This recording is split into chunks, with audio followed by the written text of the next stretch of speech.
Hi, is that Jon Fosse? Yeah, yes, it's me. Yeah. Hey, it's so nice to speak to you. My name's Manisha. We're so happy to be in touch with you. Congratulations. Thank you very much.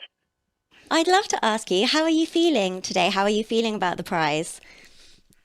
I'm really happy about it, of course. And but I was, even if I've been a kind of candidate, or how to put it, I've been used to be high on the betting list and so on. And so I didn't expect to win the 10th. Yes, I was into the speculation. So I was honestly surprised when I learned. I was told that I would get it this year. Yeah. So it came to you as quite a shock. How did you find out about it? It was much small. You phone. Yeah. And I understand, were you driving at the time? Is that correct? Yeah, I was driving. Yeah. So you always get nervous, of course, before such a decision is to be taken. It could be you, it might be you, and to drive alone, it's relaxing for me. Uh, on country roads, on peaceful roads, I'm now in the western part of Norway, so I was driving along the fjord here. Close to where I live by now. Oh, that sounds beautiful. What a beautiful place, a picturesque place to receive such wonderful news. Yeah, it was, and of course I felt really happy. My first reaction was to feel happy, and then I started to be surprised, and then I even started to, can this be real?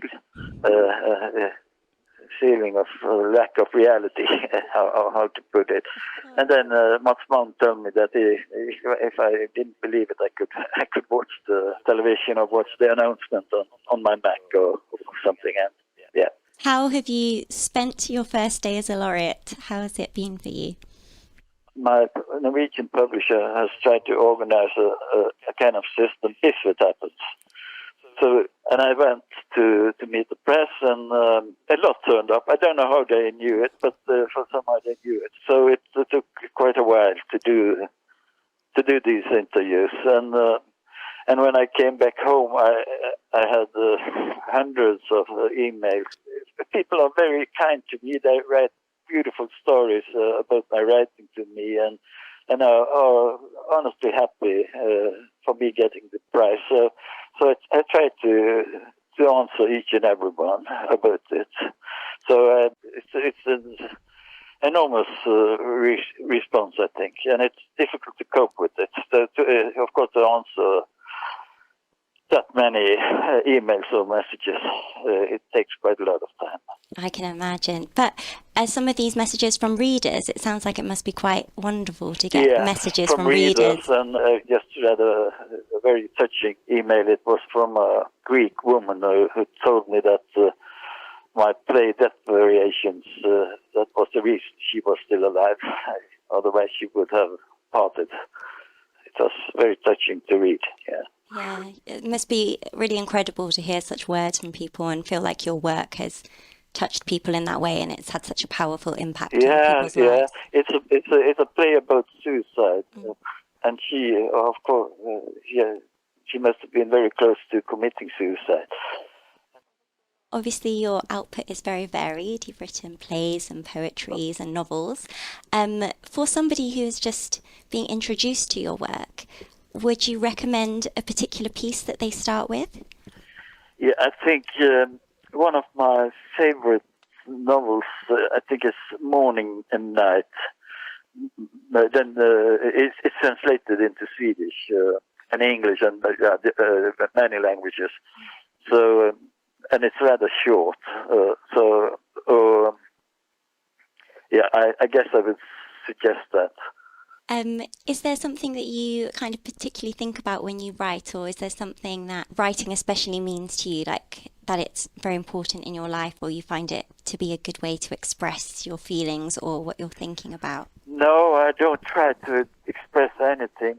And I often say it's like I don't try to express myself, I try to get away from myself.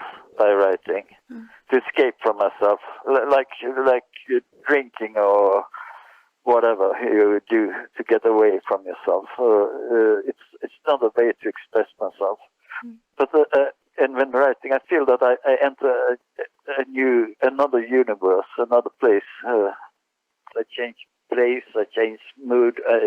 It's the same with whatever I write.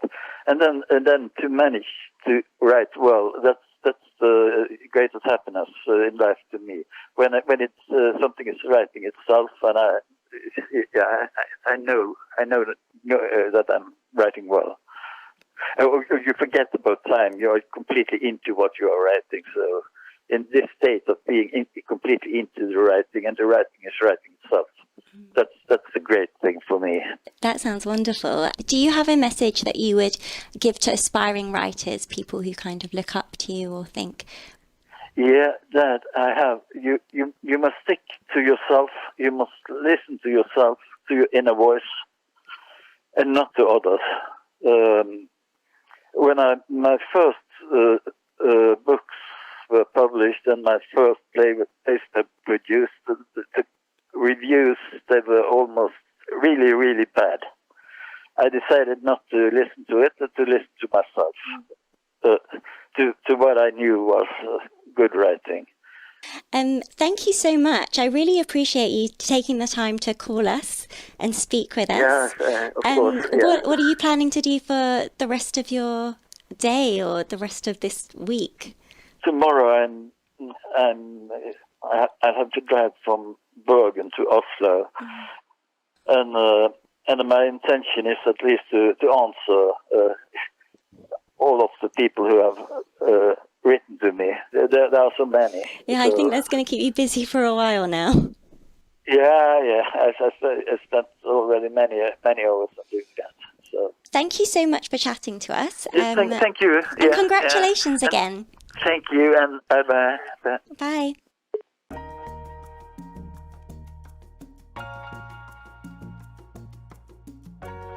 If you enjoyed hearing this call, don't miss our bonus episode, where Adam Smith takes a turn as guest, and we go behind the scenes from these very special moments.